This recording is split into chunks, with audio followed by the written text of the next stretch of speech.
শোনো, বাঙালি নারীদেরকে যে শাড়িতে ভালো লাগে তার উৎকৃষ্ট উদাহরণ কিন্তু তুমি। এত সুন্দর লাগছে তোমাকে আজকে। আসলে সবসময় ভালো লাগে, কিন্তু আজকে একটু বেশি ভালো লাগছে। এবং এই সৌন্দর্যের রহস্য কি? ওই অর্থে কোনো রহস্য নাই আজমির। তুমি সুন্দর করে সকালবেলা এমনভাবে বললে যেখানে বসে শুরুটাতেই আমার মানে একটুখানি মন বেশি ভালো করে দিলে। তবু বলছি আমি মানে সকালবেলায় তো এমনিতেই একটা স্নিগ্ধ স্নিগ্ধ ব্যাপার থাকে, তাহলে আজকে আর একটু বেশি করে স্নিগ্ধতা নিয়ে আসছি তোমার জন্য। ওর জন্য বেশি ভালো লাগছে, আমাদের দর্শকদের জন্যও। দর্শক, আজকে সোমবারের সকালবেলায় অনেক দিন পরে আমি আর আজমির আবার আপনাদের সাথে সকালবেলার স্নিগ্ধতা নিয়ে স্নিগ্ধতা ছড়িয়ে দিতে, আপনার কর্মব্যস্ত দিনটিকে আরেকটু সুন্দর করতে চলে এলাম, গল্প করতে, সাথে পাশাপাশি অনেক তথ্য নিয়ে। সাথে আছি আমি টিনা নন্দী। আর আমার নামও বলে দিল, তারপর ফর্মাল পরিচয় আজমির হাসান কনক আমার নাম। এবং যেটা বললো যে আমরা সবসময় চেষ্টা করি আপনাদেরকে আপডেটেড করার, এবং সেই প্রত্যয়ে কিন্তু আমরা আজকেও সাজিয়েছি আমাদের সকালের বাংলাদেশ। সবগুলো জিনিস, সবগুলো বিষয় আজকে আমাদের কিন্তু প্রোগ্রামটিতে থাকছে। শুরুতেই যেটা থাকছে সেটা হচ্ছে সারা বাংলাদেশে গতকালকে যে ঘটনাগুলো ঘটেছে সেই ঘটনাগুলো নিয়ে সংবাদপত্রগুলো যে সংবাদপত্রগুলো যেটা আছে সেগুলো তো অবশ্যই আমরা পড়বো, কিন্তু এই মুহূর্তে আমার মনে হয় সারা বাংলাদেশে যেটা হচ্ছে সেটা একটু আমরা দেখে ফেলি। হ্যাঁ, সবার আগে সেটা দেখে নিই, পরে আমরা সংবাদপত্রে আসছি। এক্স্যাক্টলি।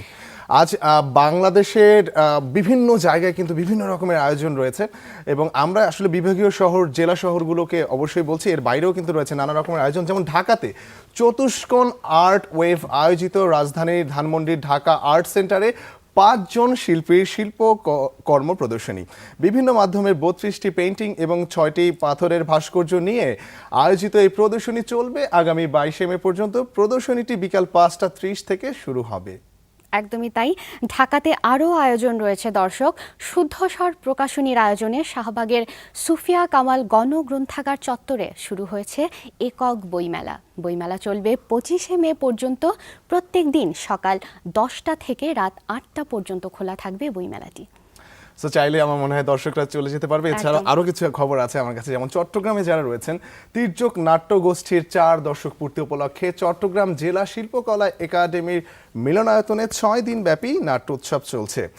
আজ উত্তরাধিকার নাট্য দলের মঞ্চ নাটক মন তার সহনখানি এর প্রদর্শনী রয়েছে। এছাড়াও প্রতিদিন মুক্ত মঞ্চে সাংস্কৃতিক অনুষ্ঠানের আয়োজন রয়েছে। একদম, সংস্কৃতি মনা মানুষদের জন্য খুবই সুখবর। চলে যাবেন এখানে। এরপরে রয়েছে নওগাঁর খবর। নওগাঁর পত্নীতলা উপজেলা প্রশাসনের আয়োজনে উপজেলা চত্বরে 3 দিন ব্যাপী ডিজিটাল মেলার দ্বিতীয় দিন চলছে আজ। মেলায় 35টি স্টল রয়েছে। এছাড়া এবারে যারা রংপুরে বা রংপুরের আশেপাশে রয়েছেন তাদের জন্য Rangpur chamber of commerce and ইন্ডাস্ট্রির আয়োজনে রংপুর পুলিশ লাইন মাঠে মাসব্যাপী রংপুর শিল্প ও বাণিজ্য মেলা চলছে। সকাল 10টা থেকে রাত 9টা পর্যন্ত মেলা খোলা থাকবে।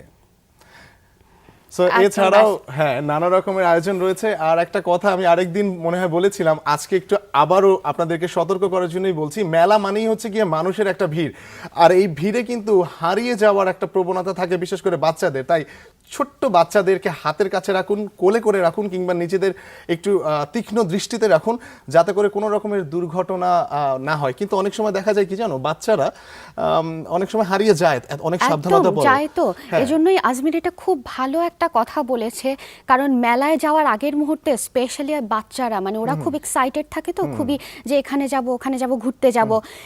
সেক্ষেত্রে যেন হয় না যে ওই আনন্দের মুহূর্ত যেন আনন্দ ঘনই থাকে, আনন্দ ঘন মুহূর্ত যেন কোনো হঠাৎ করে দুঃখে পরিণত না হয়ে যায়। এজন্য এই সতর্কতা থাকা খুব দরকার। এটার সাথে ছোট্ট আরেকটা কথা বলি, এটাও খুব ইম্পর্টেন্ট আমার মনে হয়।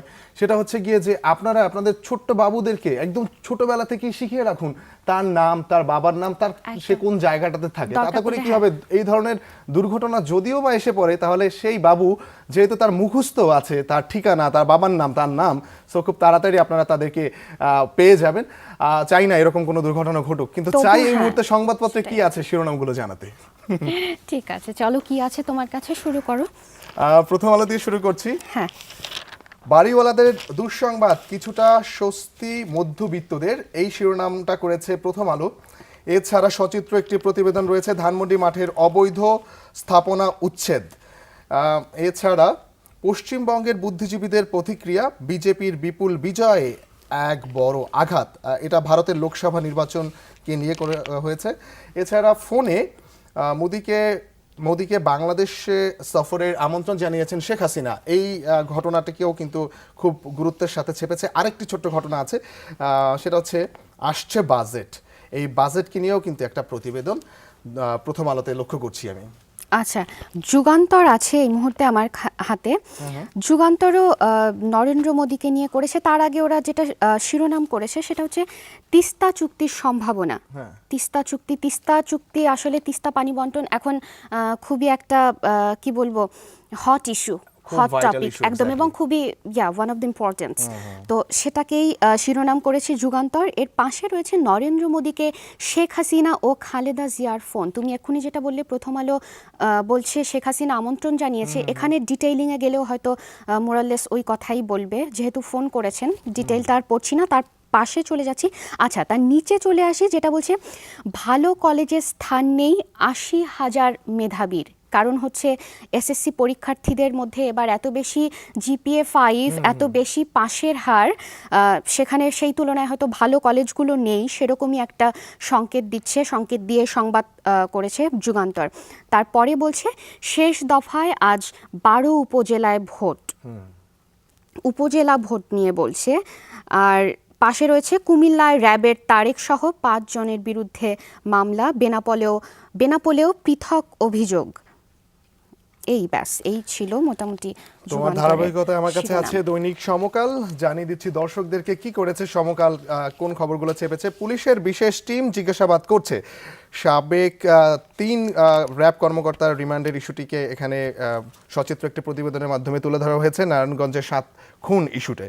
এছাড়া আছে মোদির মন্ত্রিসভায় কারা থাকছেন, এরকম একটি কিন্তু লিড করেছে সমকাল। এছাড়া আছে মোদিকে শেখ হাসিনার টেলিফোন, এটা আমরা একটু আগে আরও একটি পত্রিকাতে দেখলাম এবং সমকালও সমান গুরুত্বের সাথে চেপেছে। ফোন করলেন খালেদা জিয়াও। সো বুঝতে পারছেন যে মোটামুটি ভারতের লোকসভা নির্বাচন কিন্তু আমাদের দেশের উপর খুব ভালো প্রভাব ফেলছে। তোমার কাছে কি আছে? আর আমার কাছে এখন দৈনিক জনকণ্ঠ রয়েছে এই মুহূর্তে। তুমি তার আগে একটু বলিনি, যেটা বলছিলে ভারতের নির্বাচন, সবাই ফোন করছে, অভিনন্দন বার্তা দিচ্ছে। আর যেহেতু প্রতিবেশী রাষ্ট্র, তাই জন্য এই প্রভাব ফেলারই কথা, এই প্রভাব পড়ারই কথা। আর এরপরে হচ্ছে আমার জনকণ্ঠ যেটা শিরোনাম করেছে সেটা হচ্ছে দাতাদের আস্থা ফিরছে, রাজনৈতিক স্থিতিশীলতায় $600 কোটি প্রতিশ্রুতি আদায়ের লক্ষ্য পূরণ হচ্ছে। বিশ্বব্যাংক দিচ্ছে $2.8 বিলিয়ন, জাপান 1.2 ও এডিবি $1.5 বিলিয়ন।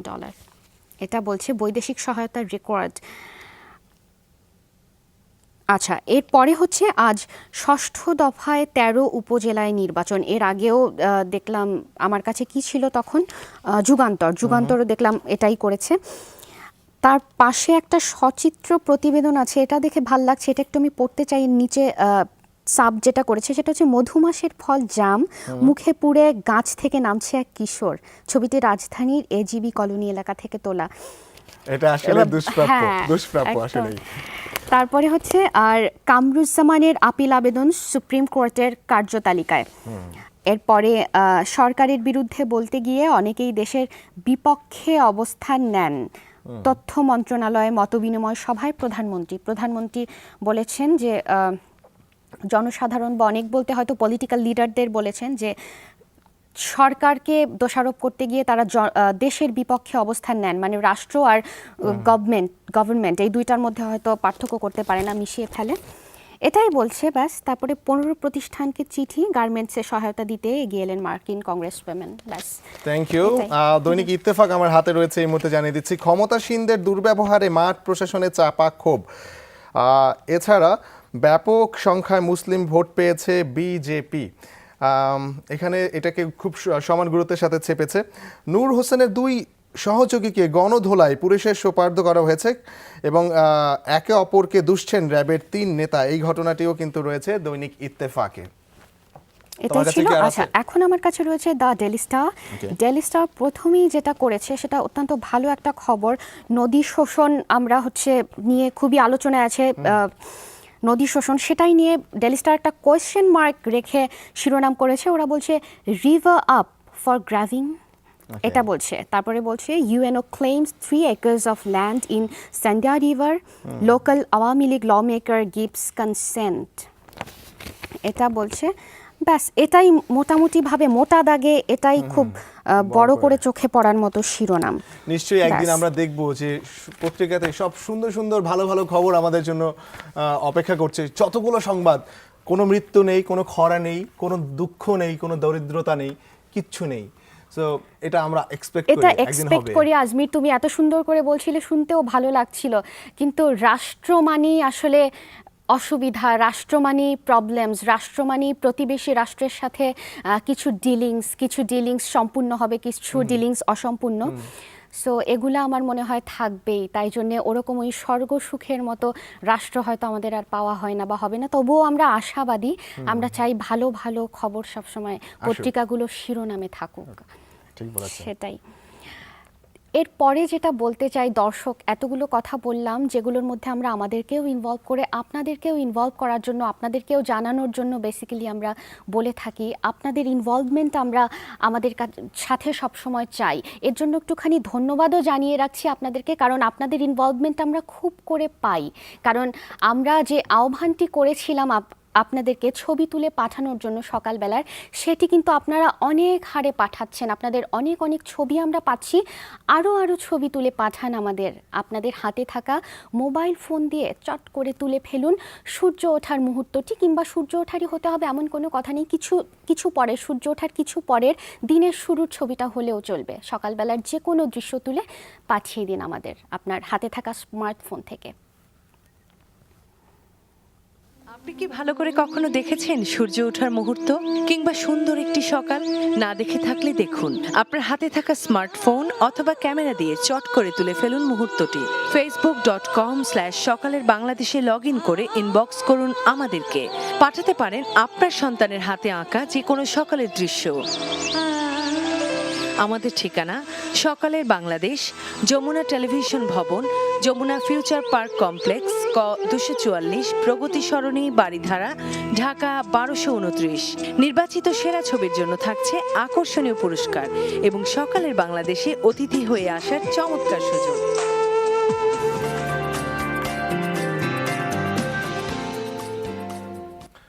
আশা করছি আপনারা জেনে গেছেন কিভাবে আমাদেরকে পাঠাতে হবে আপনাদের তোলা ছবিগুলো। আমরা অপেক্ষা করছি এবং আমরা প্রতিদিনই কিন্তু চেষ্টা করি আপনাদের মধ্যে যারা আমাদেরকে এরকম স্বতঃস্ফূর্ত সাড়া দিয়ে আন্তরিক ভাবে আমাদেরকে ছবি পাঠান সেই ছবিগুলো দেখাতে। এবং আমাদের হাতে কিন্তু অনেকগুলো ছবি জমা আছে। আজকেও কিন্তু আমরা সেই জমাকৃত ছবি থেকে একটা দেখাচ্ছি। যে ছবিটা আপনাদেরকে দেখাবো সেটি কিন্তু আমাদেরকে পাঠিয়েছেন টেকনাফ থেকে তুলে একজন, এবং যিনি পাঠিয়েছেন তার নাম রুমানা রহমান। ধন্যবাদ জানাচ্ছি আপনাকে।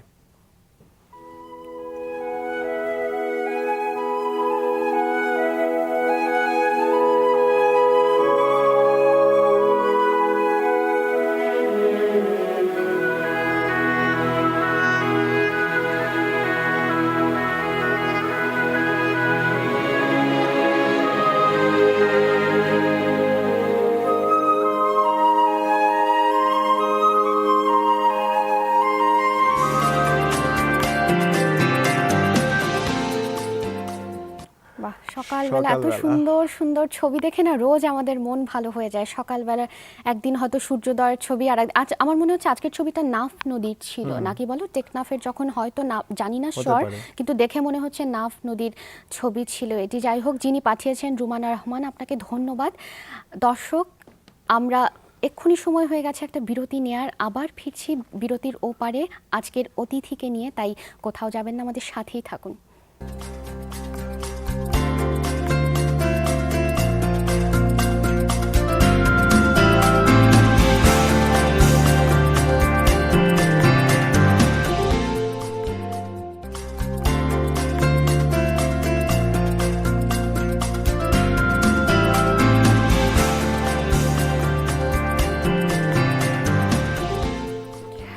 দর্শক, বিরতির পরে আবারও আপনাদের সবাইকে আমন্ত্রণ আমাদের সাথে। বিরতির আগে বলে গেছিলাম আজ আমাদের অতিথিকে সাথে নিয়ে ফেরার কথা, তাই করব এখন। তবে তার সাথে আলাপ করিয়ে দেওয়ার আগে আমি একটু ছোট্ট করে বলে নিতে চাই, যিনি আজ আমাদের সাথে স্টুডিওতে উপস্থিত আছেন তিনি একজন মলয়া বাউল শিল্পী। মলয়া সম্পর্কে যদি একটুখানি বলি তাহলে মলয়ার আভিধানিক অর্থ যেটা দাঁড়ায় সেটা হচ্ছে বাগানের দক্ষিণা সমীরণ, দক্ষিণা বাতাস। অর্থাৎ যেই গান শুনে সকলের মনে একটা দক্ষিণা বাতাসের মতো প্রশান্তি বয়ে যায়, সেটাই হচ্ছে মলয়া গান। বেশি কথা না বাড়িয়ে ওনার থেকে আরও বিস্তারিত শোনার জন্য ওনার কাছেই চলে যাচ্ছে, আলাপ করিয়ে দিচ্ছি আমাদের আজকের অতিথি মলয়া বাউল শিল্পী দুর্গাচরণ দাস। আপনাকে আমাদের স্টুডিওতে আমাদের সাথে, আমাদের দর্শকদের সাথে আমন্ত্রণ। কেমন আছেন? ভালো আছি, খুব ভালো আছি। আচ্ছা, মলয়া গান সম্পর্কে আপনার থেকে আরও একটুখানি বিস্তারিত জানতে চাই। সবার আগে মলয়া যিনি লিখেছেন, মলয়া সঙ্গীতের স্রষ্টা হচ্ছেন মনমোহন দত্ত। মনমোহন দত্ত হচ্ছেন মহারাজ আনন্দ স্বামীর সুযোগ্য শিষ্য, যিনি সর্বধর্মের অবতার মহারাজ আনন্দ স্বামী, ওনার শিষ্য মনমোহন দত্ত। আচ্ছা, উনি ওনার সাথে শিষ্যত্ব গ্রহণ করার পরই উনি সারা জীবন ব্যবসা বাণিজ্যের অনেক চিন্তাধারা করছে, কিন্তু ওনার হয় নাই। বলছিলেন ওনার গুরুদেব, মনমোহন, তোমার বিষয় হবে না। এই মনমোহন দত্ত উনি এই 32 বছর এই ধরাধামে থেকে উনি এই যে মলয়া সঙ্গীত বই এবং পাতেও নীলা রহস্য, উনি 32 বছর বয়সে এই গানগুলো রচনা করে গেছেন। তার মধ্যে অনেক ভাব সঙ্গীত, আধ্যাত্মিক এবং আত্মার সম্পর্ক। মনমোহন দত্তের একজন সুযোগ্য শিষ্য ছিল, উনি হচ্ছেন সুরকার আফতাবউদ্দিন, যিনি এই সুর সম্রাট আলাউদ্দিন সাহেবের বড় ভাই গুণাকর ফকির আফতাবউদ্দিন। ওনার সুর আরোকের মাধ্যমে এই মনমোহন দত্তের মলয়া গ্রন্থটি তৈরি হয়েছে। আচ্ছা, তার মধ্যে অনেক গান রচনা আছে। আমি হয়তো আপনাদেরকে 1-2টা গানের বাণী বলতে পারি। যেমন একটি গান উনি বলেছেন মহারাজ আনন্দ স্বামী, যে স্বর্গ নরক নামে নির্দিষ্ট কোনো স্থান নেই। স্বর্গ শব্দের অর্থ সুখ, আর নরক শব্দের অর্থ হইল দুঃখ।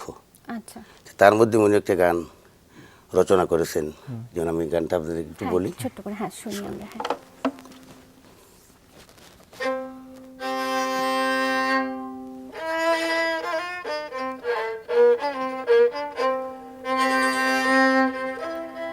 আমি চাই না বেহেশ, চাই না দুজক, আমি চাই শুধু তোমারে, আমি চাই শুধু তোমারে, আমি চাই না বেহেশ, চাই না দুজক।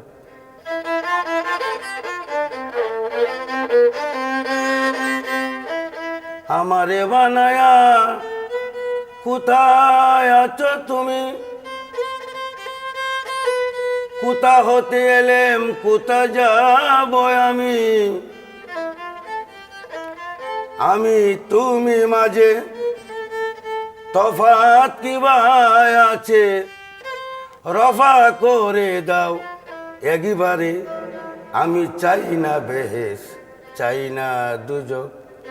বাহ, মানে এটা শুনে, কথাগুলো শুনে আমি যেটা বুঝলাম, উনি সৃষ্টিকর্তাকে বলছেন যে আমাকে বানিয়ে তুমি কোথায় আছো, তোমার আর আমার মধ্যে পার্থক্য কি, পার্থক্য কি? যাই তুমি তাই তো আমি। তাই তো। আচ্ছা, এক্ষেত্রে আমার আর যে প্রশ্নটা, মলয়া সঙ্গীতের নির্দিষ্ট কি কোনো বিষয় আছে, মানে যে হ্যাঁ আমরা শুধুমাত্র সৃষ্টিকর্তা, ভালোবাসা বা মানুষ নিয়ে, নাকি এছাড়াও এর বাইরেও কিছু বিষয় বস্তু আছে যেগুলোকে নিয়েই এই গানগুলো তৈরি করা ধন্যবাদ আপনাকে, আপনি যে সুন্দর একটি প্রশ্ন করেছেন, যে প্রশ্নটা আধু কারো কাছে পাইনি, আপনাকে ধন্যবাদ।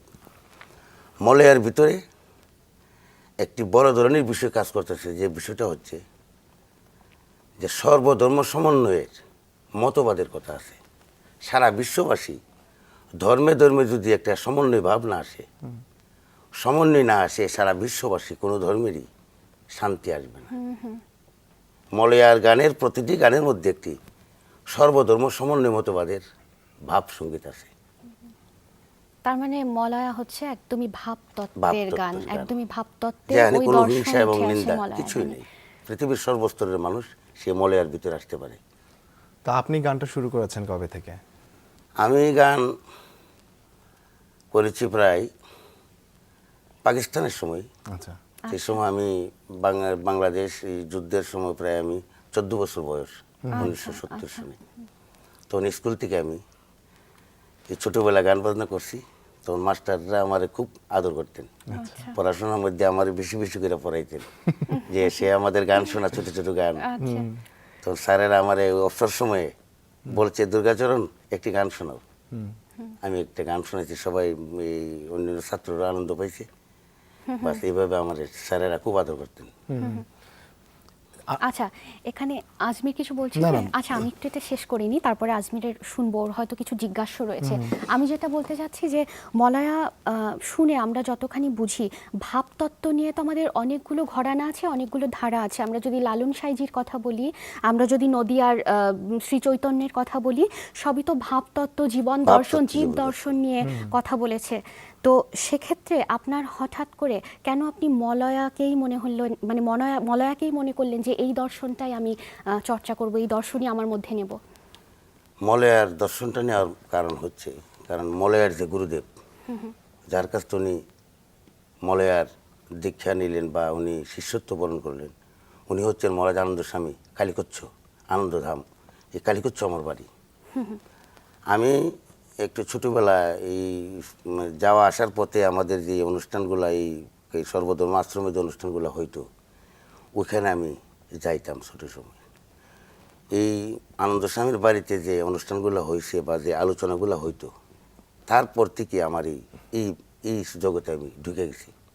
আমি যেন মনে করি যে এছাড়া দূর আমার আর পৃথিবীতে আর কেউ নাই, মনে করি এটি আমার সব। এবং এই আনন্দ স্বামীর যে প্রকৃত গ্রন্থ, এইটি একটু পড়াশোনা করে দেখছি যে এটার ভিতরে সারা বিশ্ববাসীর প্রেম যেখানে আছে, যেখানে কোনো হানাহানি নাই, যেখানে কেউ বাদ করে নাই, বাঘ বিয়োগ সব কিছু বাদ দিয়ে যুগের মাধ্যমেই সব কিছু যুগ, মানে কোনো বাদ দেওয়া নাই। এই জন্য ভাবসঙ্গীতে আসলাম যে না, যেখানে কেউরই বাদ দেয় না, কেউ বাদ পড়ে না, তার সাথে আমি একটা দলবদ্ধ হয়ে রইলাম। বেশ ভালো। আলোচনার এই মুহূর্তে যদি আমরা একটা মলয় সঙ্গীত শুনি কেমন হয় টিনা? হ্যাঁ, অবশ্যই ভালো হয়। আমিও ওই কথাই আপনাকে অনুরোধ আসলাম। করছি। ধন্যবাদ। আমি একটা মনবন্ধত্বের গুরুর সঙ্গীত, অর্থাৎ গুরুদেবের সাথে আত্মার সাথে কি সম্পর্ক হয়, এটা একটা শুনে একটি গান। অবশ্যই।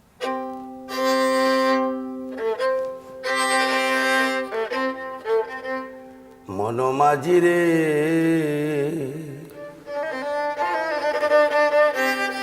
লাগাও তরি শ্রী গুরুর ঘাটে, যদি সুখে রবে সুখ পাবে, পার হবে ভব সংকটে।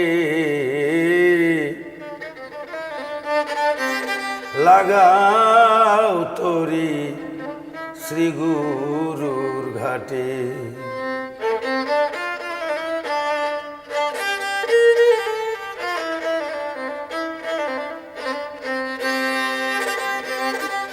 ঘাটে আছে এক বাজার, সাধু সঙ্গ নাম তার। ঘাটে আছে এক বাজার, সাধু সঙ্গ নাম তার। কত হীরা মানিক বিনামূল্যে, কত হীরা মানিক বিনামূল্যে বিকায় আছেন সেই হাটে। লাগাও তরি শ্রী গুরুর ঘাটে, আমার মনমাঝিরে লাগাও তরি শ্রী গুরুর ঘাটে। বাহ, এইভাবে অসংখ্য গান।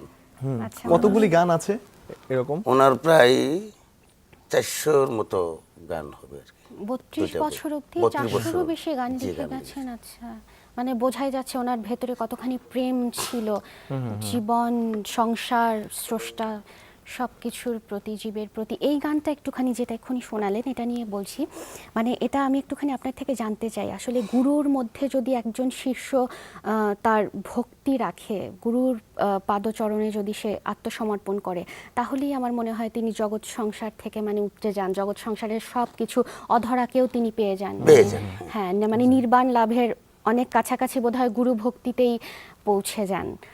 যারে ডাকলে অঙ্গ শীতল হবে, দূরে যাবে ভব যন্ত্রণা। যাকে ডাকলে আর পৃথিবীর কোনো চাওয়া পাওয়ার থাকে না, মানে একমাত্র স্রষ্টার সাথে তার বিলীন হয়ে যায়। যে এক পরমেশ্বর, এক আমার স্রষ্টা ছাড়া আর পৃথিবীতে কেউ নয়, আসলে তো কেউ নয়। আচ্ছা, যেহেতু এই গানটা আপনি চর্চা করছেন এবং এই গানগুলো আসলে খুব প্রাণের গান, আসলে গানগুলো একদম। শুনলে বুঝতে পারছি ভাবের আর গান, এগুলোকে না ঠিক গানও বলবো না বোধহয়, জীবন এগুলো দর্শন, এক একটা দর্শন। দর্শন, জীবন Exactly, দর্শন। হ্যাঁ। কতজন শিল্পী আছেন যারা এই মলয়া সঙ্গীতের সাথে এখন পর্যন্ত জড়িত বা চর্চা করছেন? আপনি কি জানেন মলয়া সেটা? সঙ্গীতের সাথে মোটামুটি ভালো কয়েকজন শিল্পী আমার সাথে আছে। বিভিন্ন টেলিভিশনে আমরা প্রোগ্রাম করি, যেমন চন্দনাচার্য নামে একটা ছেলে আছে, আচ্ছা, অঞ্জন দাস। এর আগে ছিল এই সুবান উস্তাদজি এবং মনু মিয়া। এরা খুব ভালো শিল্পী ছিল তারা, এবং বলয় চক্রবর্তী। কয়েকজন লোক বাংলাদেশে ছিল, হয়তো অনেকেই মারা গেছে, আর একজন লোক বুঝে ভারতে চলে গেছেন। আর মোটামুটি আমরা এই 2-3 জনই বর্তমানে আমরা বাংলাদেশে বিভিন্ন টেলিভিশনে বা চায়নোটে আমরা করি আর কি। আচ্ছা, ছোট্ট আরেকটা প্রশ্ন করে ফেলি, সেটা হচ্ছে এই গানগুলো যেন বিলুপ্ত না হয়, যেন হারিয়ে না যায়, এর জন্য কি আপনারা কোনো পদক্ষেপ নিচ্ছেন? এই জন্য আমি আপনাদের এই এত বড় একটা মহান অনুষ্ঠানে আমি সুযোগ পেয়ে আমার অন্তরের কথাটুকু আপনাদের কাছে বলি। আমি বাংলাদেশে অনেক এক শিল্পকলা একাডেমি, অনেক কিছু একাডেমি আছে, কিন্তু বাংলাদেশের ভিতরে এত বড় বড় মূল্যবান এই বাউল, কবি, সাহিত্যিক। আমি একটু থামাচ্ছি আপনাকে, খুবই দুঃখিত, আসলে আমাদের একটুখানি নিউজ হেডলাইনগুলো জানার সময় হয়ে গেছে। নিউজ হেডলাইনগুলো এখন অবধি আমরা কি কি পেয়েছি সেগুলো জানতে সরাসরি চলে যাচ্ছি নিউজ স্টুডিওতে। নিউজ স্টুডিওতে আছেন সহকর্মী তানভীর। তানভীর আমাদেরকে জানিয়ে দেবেন এখন পর্যন্ত কি কি হেডলাইনস আমরা হাতে পেলাম। তানভীর। টিনা, আপনাকে ধন্যবাদ এবং সেই সাথে জানাচ্ছি শুভ সকাল। দর্শক শুভেচ্ছা, আমন্ত্রণ যমুনার হেডলাইন নিউজে। ষষ্ঠ ও শেষ দফায় আজ 12 উপজেলা নির্বাচন অনুষ্ঠিত হচ্ছে। সকাল 8টা থেকে শুরু হয়েছে ভোট গ্রহণ, চলবে বিকেল 4টা পর্যন্ত। সহিংসতা নিয়ন্ত্রণে ষষ্ঠ ধাপে বাড়ানো হয়েছে আইনশৃঙ্খলা রক্ষা বাহিনীর সদস্যদের সংখ্যা। আগে কেন্দ্রভেদে অস্ত্রধারী পুলিশ 1 থেকে 3 জন থাকলেও এবার থাকবেন 5 থেকে 9 জন। রোববার বিকেলে সাংবাদিকদের এসব তথ্য জানান নির্বাচন কমিশন সচিব মোহাম্মদ সিরাজুল ইসলাম। তিনি বলেন, সুষ্ঠু নির্বাচনের স্বার্থে নেওয়া হয়েছে সব ধরনের ব্যবস্থা। নির্বাচনটি আমি এটি জোর দিয়ে বলছি যে নির্বাচনকে সুশৃঙ্খল করার জন্য, সুষ্ঠু করার জন্য যাবতীয় পদক্ষেপ নির্বাচন কমিশনের পক্ষ থেকে গ্রহণ করা হয়েছে। এখানে সেনাবাহিনী থেকে শুরু করে র্যাব, বিজিবি, পুলিশ, আনসার সকল আইনশৃঙ্খলা বাহিনী নিয়োজিত করা হয়েছে। তারেক সাইদ, আরিফ হোসেনের পর এবার র্যাব 11-র সাবেক ক্যাম্প কমান্ডার এম রানাকে রিমান্ডে নিল পুলিশ। তার 7 দিনের রিমান্ড মঞ্জুর হয়েছে রোববার। 54 ধারায় গ্রেফতার দেখিয়ে রানার 10 দিনের রিমান্ড চান তদন্ত কর্মকর্তা মামুনুর রশিদ মণ্ডল। শুনানি শেষে 7 দিনের রিমান্ড মঞ্জুর করেন নারায়ণগঞ্জের বিচারিক হাকিম KM মহিউদ্দিন। রিমান্ড শুনানিতে নিজেকে নির্দোষ দাবি করেন রানা। আর রাষ্ট্রপক্ষের অভিযোগ, আইনের রক্ষক হয়েও পেশাদার খুনির মতো আচরণ করেছেন এম রানা। শনিবার রাত 1:30টার দিকে গ্রেফতার করা হয় র্যাব 11-র সাবেক কর্মকর্তা এম রানাকে।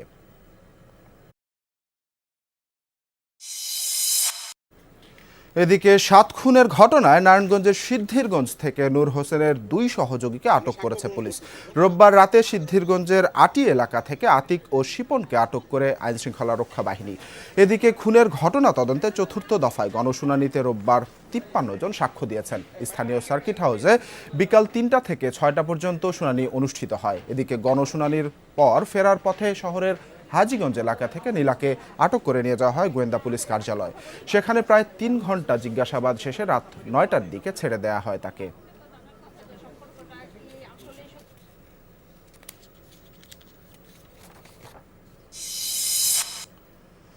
আধিপত্য বিস্তারকে কেন্দ্র করে লক্ষ্মীপুরে জিসান ও নাসির বাহিনীর সংঘর্ষে দুজন নিহত হয়েছেন। নিহত নোমান ও জাহাঙ্গীর যথাক্রমে ছাত্রলীগ ও যুবদলের কর্মী।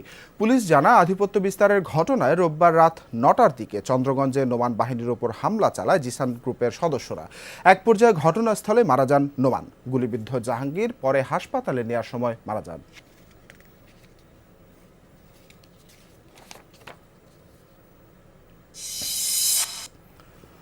ভারতের 15তম লোকসভা ভেঙে দিয়েছেন রাষ্ট্রপতি প্রণব মুখার্জি। রোববার এ সংক্রান্ত আদেশে সই করেন তিনি।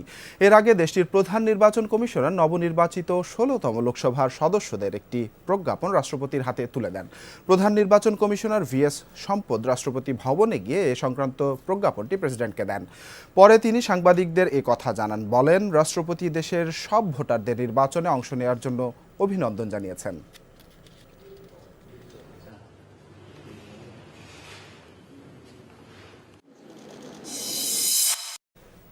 তুরস্কের মানিসা প্রদেশে খনিতে বিস্ফোরণের ঘটনায় গ্রেফতার 3 জনের বিরুদ্ধে হত্যাকাণ্ডে জড়িত থাকার অভিযোগ গঠন করা হয়েছে। রোববার খনি কোম্পানির নির্বাহী কর্মকর্তা সহ মোট 25 জনকে গ্রেফতার করে পুলিশ। তাদের মধ্যে 6 জনকে মুক্তি দেয়া হলেও বাকি 16 জনের জিজ্ঞাসাবাদ চলছে। এদিকে তুরস্কের পুলিশ প্রাথমিক তদন্ত রিপোর্টে জানিয়েছে, খনির ভেতর তাপমাত্রা বেড়ে যাওয়ার কারণেই ওই ভয়াবহ বিস্ফোরণ ঘটে। খনিতে বিস্ফোরণের ঘটনায় দেশটির বিভিন্ন শহরে সরকার বিরোধী বিক্ষোভ অব্যাহত রয়েছে।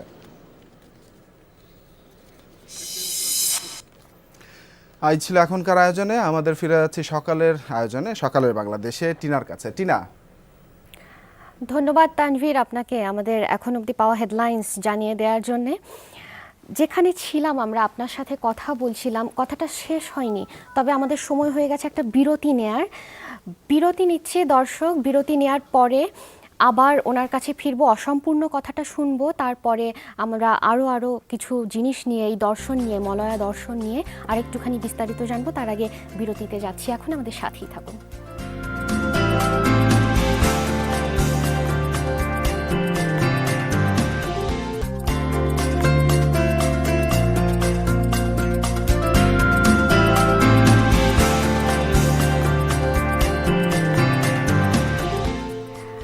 ফিরে এলাম বিরতির পরে। আরও একবার আপনাদের সবাইকে আমন্ত্রণ আমাদের সাথে, আমাদের সকালবেলার আয়োজন সকালের বাংলাদেশে। এবার ফিরছি আমাদের অতিথির কাছে। যেই জায়গাটায় ছিলাম অসম্পূর্ণ ছিল, ওটা একটুখানি শুনতে চাই আবার। ধন্যবাদ। কারণ অসম্পূর্ণ যে জায়গাটা ছিল এখান থেকে আরম্ভ করছি। কারণ কবি, সাহিত্যিক, শিল্পী, গায়ক, ওদের গানগুলা বা রচনাগুলা যদি সরকারে সারা বাংলাদেশ ব্যাপী এইগুলা সংরক্ষণের একটি ব্যবস্থা করতেন, এবং গ্রামে গঞ্জে যেমন শিল্পী আছে যারা লিখতে পারে কিন্তু সে টাইপ করার মতো তার তৌফিক নেই, ক্ষমতা নেই, টাকা নেই, এমন অসংখ্য শিল্পীদের গান রয়ে গেছে যেগুলা এই জীবনও আলোতে আসবে না।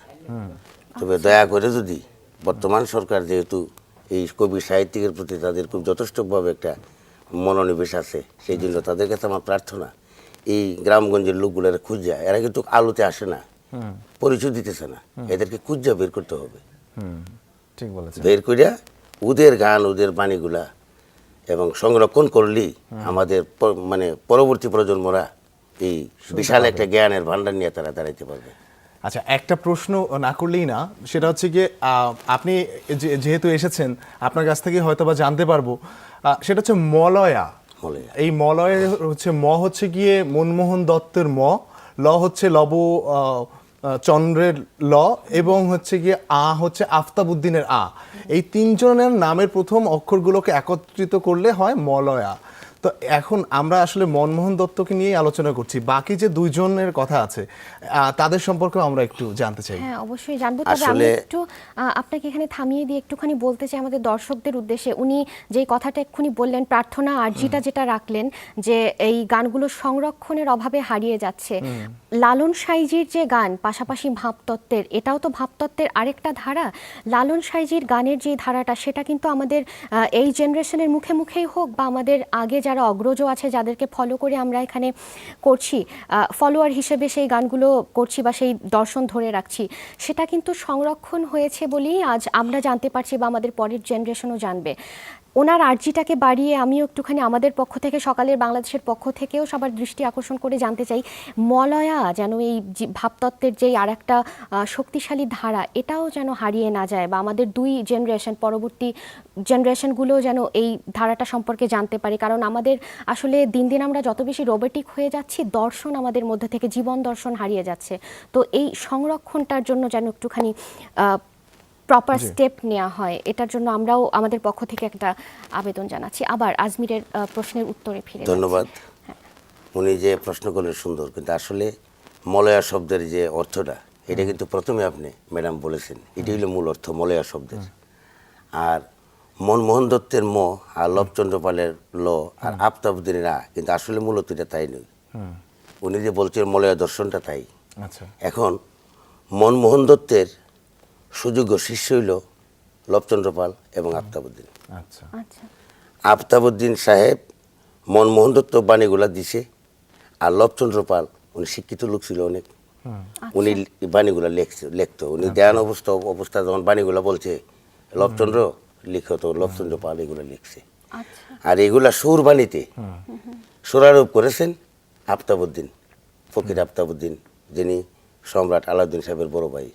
উনিও আমাদের কালীকচ্ছ থাকতেন, লবচন্দ্র পালও থাকতেন। উনি এগুলা সুরারোপ করছে। এই হলো তারা তিনজনের বিনতি।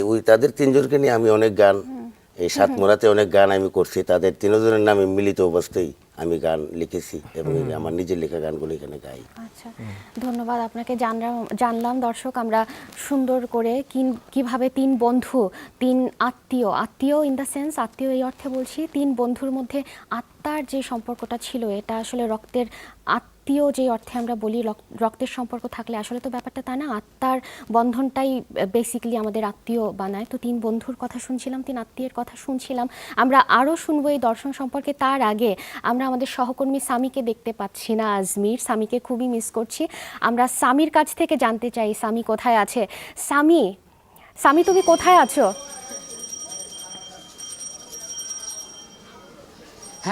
হ্যাঁ টিনা, তোমাকে অসংখ্য ধন্যবাদ। আজ বহুদিন পর আমার খুব ভালো লাগছে, কারণ আজকে বহুদিন পর তোমাকে পার্টিকুলারলি আমি শুভ সকাল জানানোর সুযোগ পাচ্ছি। আমি এই মুহূর্তে দাঁড়িয়ে আছি ঢাকার শাঁখারী বাজারে। শাঁখারী বাজারে যে ব্যাপারটি, তা হচ্ছে শাঁখারী বাজার কিন্তু শাখার জন্য বিখ্যাত, এবং ঢাকা শহরে যে সমস্ত জায়গায় শাখা সাপ্লাই করা হয় তা কিন্তু এই জায়গা থেকেই তৈরি হয় এবং এখান থেকে সাপ্লাই করা হয়। এছাড়াও এখানে রয়েছে ঢাকার সবচেয়ে পুরনো বাদ্যযন্ত্রের দোকান। এছাড়াও এই জায়গাটিতে রয়েছে বেশ কয়েকটি পুরনো মন্দির।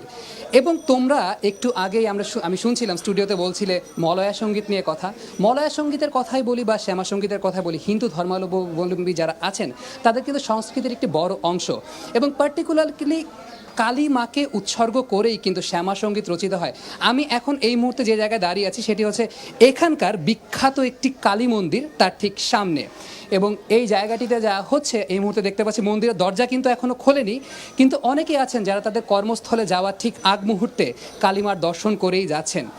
এবং স্ক্রিনে আমরা দেখাতে পাচ্ছি আমাদের দর্শকদের যে অনেকেই তাদের কর্মস্থলে যাওয়ার আগে কালীমার দর্শন করেই যাবার একটা প্রচেষ্টা তাদের মধ্যে আছে। অনেকেই আছেন এই জায়গাতে যারা কালীমার দর্শনের জন্য এসেছেন, এবং একটু পর থেকেই এখানে পুজো শুরু হবে। এখানে যখন পুজো শুরু হবে তার আগে আমি খানিকটা পেট পুজো করে আসতে চাই, এবং পেট পুজো করে আসার জন্য এখানে বেশ কয়েকটি দোকান রয়েছে, এবং আমার মতো খাদ্যবিলাসী যারা, তাদের জন্য খুব ভালো একটি সুযোগ সকালের নাস্তা করে নেওয়ার জন্য। আমি একটু পেট পুজোর দিকে যদি যাই, তবে এই জায়গাটিতে একটি দোকান রয়েছে, আমি এর আগেও এই জায়গাতে এসেছি, খুব বিখ্যাত একটি দোকান সকালে নাস্তার জন্য। দাদা শুভ সকাল। সকাল। আচ্ছা, শুভ সকাল। এই জায়গাটিতে যা হয় যে স্থানীয় যারা আছেন সকালে নাস্তার জন্য এই জায়গায় ছুটে আসেন। অনেকে তো এমনও শুনেছি যে বাসায় সকালের নাস্তা তৈরি করেন না, এখানকার নাস্তার জন্য। আমি যদি একটু দাদার সঙ্গে কথা বলি, দাদা আপনার যারা কাস্টমার রয়েছে সাধারণত কারা? মন্দিরের যারা দর্শনার্থী আছে তারা, নাকি এলাকার লোকজন আছে? আছে, এলাকার লোকজন আছে, সবাই ছোট বড় সবাই নাস্তা করে। আচ্ছা, ছোট বড় সবাই নাস্তা করে। আপনি যদি একটু আমাকে আইটেমগুলো দেখান যে এখানে কি কি আইটেম আছে। এটা হালুয়া, এটা পরোটা, এটা ডাল। আচ্ছা, এটা পরোটা, ডাল আর ওখানে সুজি। হ্যাঁ। আচ্ছা, দামগুলো কীরকম? ভাজি 6 টাকা, ডাল 6 টাকা, হালুয়া 6 টাকা, পরোটা 4 টাকা। ভাজি 6 টাকা, ডাল 6 টাকা, হালুয়া 6 টাকা, পরোটা 4 টাকা, অর্থাৎ খুব রিজনেবল প্রাইস। আচ্ছা, আপনি এবার একটু আপনি একটু আমার জন্য নাস্তা যদি তৈরি করেন, আমি আমার খুব খেতে ইচ্ছা করছে, আমি নিজে লোভ সামলাতে পারছি না, এটা একটু আমাকে বলেন নাস্তা তৈরি করতে করতে। সেটা হচ্ছে যে কতটা থেকে, সকাল কয়টা থেকে আপনি শুরু করেন এই নাস্তা বানানো? সকাল 7টা থেকে বেলা 12টা 12:30 পর্যন্ত বিক্রি করি। আচ্ছা, সকাল 7টা থেকে বেলা 12টা 12:30 পর্যন্ত আপনি শুরু করেন। আচ্ছা, আপনি আমার জন্য তৈরি করতে থাকেন, এই ব্যাপারে কোনো প্রকার কার্পণ্য? দাদা, 7 সকালে আসলাম, একটু বেশি করে দেন না ডাল ভাজিটা, এটা তো খেতে তো ইচ্ছে করছে আমার। আচ্ছা, এই হচ্ছে আর আমি যদি একটা রুটি আপনার কাছ থেকে চাই দাদা, আমি নিয়ে নিচ্ছি, আপনাকে আর কষ্ট করতে দেবো না। যাই হোক, নাস্তা তো আমি নিয়ে ফেললাম, নাস্তা এখন খাওয়ার ঠিক আগ মুহূর্তে আমি তো, তার আগে টিনা, আমাকে কি শোনা যাচ্ছে এই মুহূর্তে? হ্যাঁ আজমির, আমি স্পষ্ট করে শুনতে পাচ্ছি তোমাকে, কিন্তু এখন আমার দৃষ্টি তোমার দিক থেকে সামি একটুখানি খাবার দিকে বেশি আছে। সামি, তোমার দিকে আমি তাকাতে ভুলে গেছি, ওখানে কি আছে পাশে? পরোটা, হালুয়া, তার আগে সুজি, আমি তোমাকে ডাল। একটি কথা বলতে চাই, তা হচ্ছে তোমার পাশে যে ভদ্রলোকটি বসে আছেন, সেই ভদ্রলোকটি ইদানিং আমি শুনতে পাচ্ছি আমার গোপন কিছু সূত্রের খবর, তা হচ্ছে ইদানিং উনি রোদ থেকে বাঁচার জন্য ছাতা কিনেছেন নতুন, ফেসিয়ালও করছেন, আবার ডায়েটিংও নাকি শুরু করেছেন। তো এই যে নাস্তা যা আমি কিনেছি, আমার খুব শখ ছিল যে আমি একা একা খাবো না, তোমার পাশের ভদ্রলোকটি এবং তোমার জন্য নিয়ে আসবো, তাকে একটু জিজ্ঞেস করবো তিনি কি ডায়েটিংয়ে এখনো আছেন, অর্থাৎ তার জন্য কি নাস্তা আমি নিয়ে আসবো নাকি আসবো না, কোনটা? নিয়ে আসো, খাবো। নিয়ে আসতে বলছে সামি, অবশ্যই নিয়ে আসো। এখানে বসে ও খুবই মানে হাত পা ছোড়াছুড়ি ঠিক আছে, করতে আজমির তাহলে করছে রীতিমতো। খাবে বলে দিয়েছে, অবশ্যই নিয়ে আসবো। আমি খারাপ তাই বলে এতটা খারাপ না, ফিরে যাচ্ছি স্টুডিওতে। ধন্যবাদ সামি। ওখানে তো মানে রীতিমতো খিদা বেড়ে গেল আর কি, তুমি পেট পুজোর কথা বলছো আর এখানে না খেয়ে স্টুডিওতে বসে আছি, মানে খিদা আরো মাথা চাড়া দিয়ে উঠলো। যাকে ধন্যবাদ সামি। দর্শক দেখলেন আমাদের মজার সামি, ও না থাকলে কিরকম একটা অসম্পূর্ণ ব্যাপার থেকে যায় আমাদের এই আয়োজন থেকে। যাকে আবার ফিরছি আমাদের অতিথির কাছে মলয়া সঙ্গীত নিয়ে আলোচনায়। মলয়া দর্শন, আচ্ছা আমরা কি কোথাও ছিলাম নাকি? আমি হ্যাঁ, তো তুমি নতুন ওই যে প্রশ্ন একটা করতে আহ্বান পারি। জানানোর পরে, আহ্বানটা খুব ভাইটাল ছিল এবং উনি মলয়ার ব্যাখ্যাটা দিয়েছিলেন এবং উনি জানাচ্ছিলেন যে কিভাবে মলয়া শব্দটা আসলো এবং কে কে কিভাবে ইনভলভড এখানে আমরা জেনে নিলাম। তো একটা প্রশ্ন আমার ফাইনাল আছে এখানে, সেটা হচ্ছে কি আফতাবউদ্দিনের কথা তো আমরা জানি, আমরা শুনি যে আফতাবউদ্দিনের সাথে নাকি একটা সম্পর্ক ছিল, তাহলে এইটাই সেই সম্পর্ক?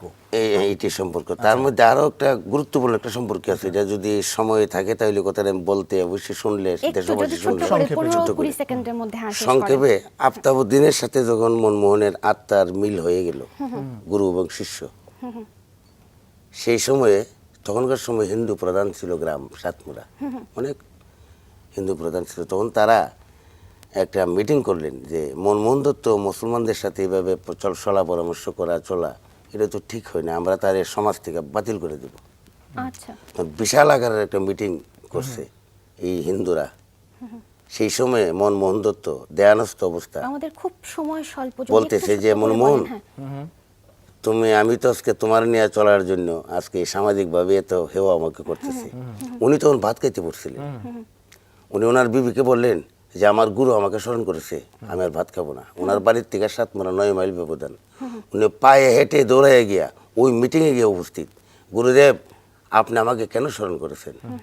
তখন সমাজের প্রভাবশালী ব্যক্তিরা বললেন যে মনমোহনের আত্মা আর আফতাবউদ্দিনের আত্মা একাকার হয়ে গেছে, এখানে আর কোনো জাতের কোনো বিচার নেই। প্রশ্নের উত্তর পেয়ে গেছি, আচ্ছা, ধন্যবাদ। ধন্যবাদ আপনাকে, ধন্যবাদ। দর্শক শুনছিলাম আমরা, আসলে আমাদের সময় একটা অনেক বড় বাধা, কোনো কিছু বিস্তারিত আলোচনা করতে গেলে বা বিস্তারিত শুনতে গেলে। এত সুন্দর একটা জীবন দর্শনের মধ্যে ছিলাম আমরা, কিন্তু সময় নেই। ওনার বেলতলার সাধনার কথাও জানতে চাইতাম, জানতে পারলাম না। যাই হোক, অন্য কোনো দিন আমরা মলয়ার আয়োজনে অসম্পূর্ণ জানা, মানে যেগুলো অসম্পূর্ণ থেকে গেল জানতে পারলাম না, সেগুলো জানবো।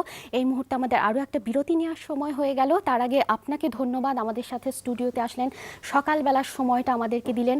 আশা করছি পরবর্তীতে নতুন কোনো আয়োজনে অবশ্যই আপনার সাথে দেখা হবে। দর্শক, চলে যাচ্ছি বিরতিতে, আমাদের সাথেই থাকুন, কোথাও যাবেন না, কারণ বিরতির শেষ অংশেও আপনাদের সাথে গল্প করতে থাকবো আমি আর আজমির।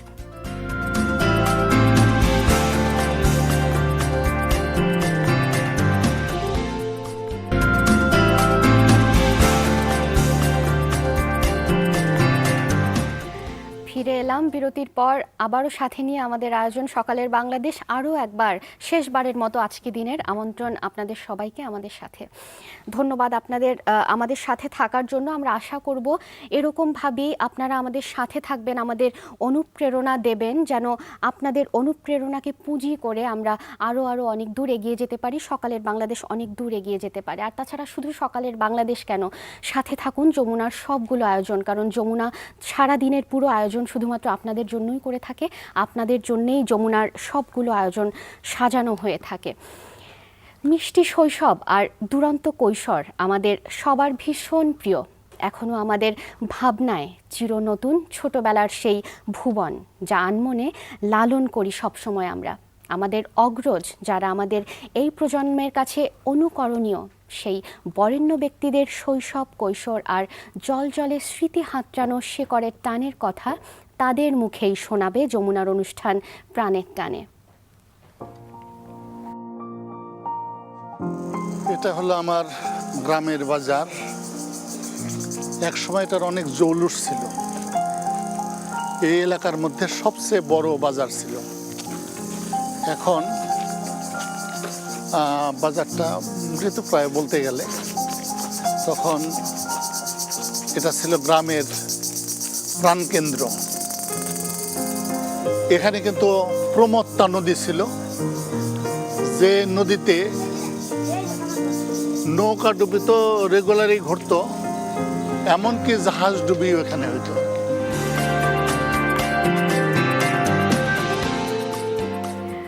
প্রাণের টানের এ পর্বে প্রবীণ এবং প্রখ্যাত গণিতবিদ ডক্টর মোহাম্মদ কায়কোবাদ স্যার তার মুখেই শোনাবেন তার শেকড়ের টানের কথা। এর আগে সন্ধ্যে 6:30 দেখবেন ইয়াং ইনিশিয়েটরদের নিয়ে যমুনার আয়োজন স্টার্ট। আর আমরা প্রতিদিন সকাল 7:30 থেকে 1 ঘন্টা কিন্তু আছি আপনাদের সাথে বিভিন্ন আয়োজন নিয়ে সকালের বাংলাদেশে। একদম আছি এবং থাকবো। আমরা ঘুরে ফিরে হয়তো জুবায়ের, আইরিন কিংবা আমি আজমির আপনাদের সাথে দেখা হতেই থাকবে নতুন নতুন সব সকালে, নতুন নতুন আয়োজন নিয়ে আমাদের সকালের বাংলাদেশে। তাই আপনারাও আমাদের সাথেই থাকুন। আজকের মতো একদম শেষ প্রান্তে আমরা আজকের মতো গল্পের রীতি টানছি আমি আর আজমির। আবার দেখা হবে কাল নতুন কিছু তথ্য আর নতুন একটা আয়োজন নিয়ে, নতুন আয়োজনে সাজিয়ে আমাদের অনুষ্ঠান। সেই পর্যন্ত সাথেই থাকুন, ভালো থাকুন সবাই। ভালো থাকুন।